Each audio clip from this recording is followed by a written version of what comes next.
SMT Nation, we are back. Nation, big news out of Dish and DirecTV and AT&T, sort of all this merger talk or whatever.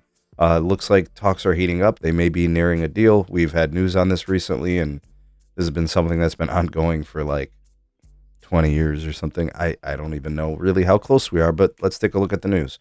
Link for the article from the Wall Street Journal. I'm not sure if you got to pay to get past this paywall, but anyways, the link is there. Ways to support us can be found there as well. Please do like and share this video. Subscribe if you're new here, and turn on the bell notification icon to never miss an upload from the SMT. And don't forget, support us on our other platforms, Patreon, and with a YouTube membership. Salute. All right, what's going on here? What's the update?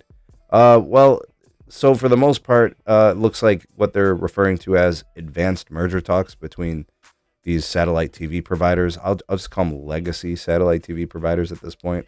DirecTV, which is a brand, operates in the same business space as Dish Network, which also sells satellite TV. It's a shrinking market. The industry, for what it's worth, just doesn't really have any growth. There's been a customer base that's been shrinking. People have been cutting the cord. People have been discontinuing, the traditional pay for TV business model.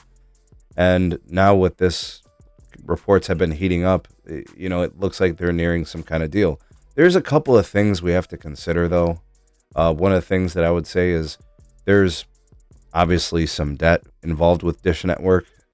DirecTV, I think the debt was spun off previously in another transaction. So, I think that has to be taken care of with respect to Dish Network and Echostar and all of that. The consolidation of these two brands probably wouldn't really be much of an issue, seeing how the industry continues to slide.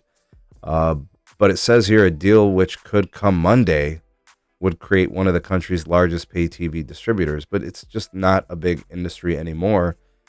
And I'm not really sure how regulators view this. I think that's one thing to consider. So you have the financial piece with Dish, and then you have, the regulatory piece, I think, is worth considerations.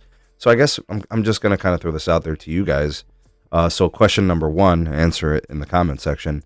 Do you guys think this is any closer than what it's been in terms of a deal closing? And number two, do you guys think regulators are going to approve or, let it go through? Or do you think there's going to be some pushback and some resistance? I'll give you my take. They're going to have to figure out how they're going to structure this financial transaction. That's complicated, given the Dish side of this deal. But trust me, Charlie is hell-bent on getting this deal done. So I think that's less of an issue than people think. And then with respect to regulations, these companies are much smaller than they used to be. And people aren't really getting their TV through these methods anymore. So I don't know if there's really much to regulate. If you want to regulate it based on principle, you'd say, well, this is consolidation in the market. So no way. But what's your take? Sound off in the comment section below. The voice of the people, the SMT Nation. Let your voice be heard.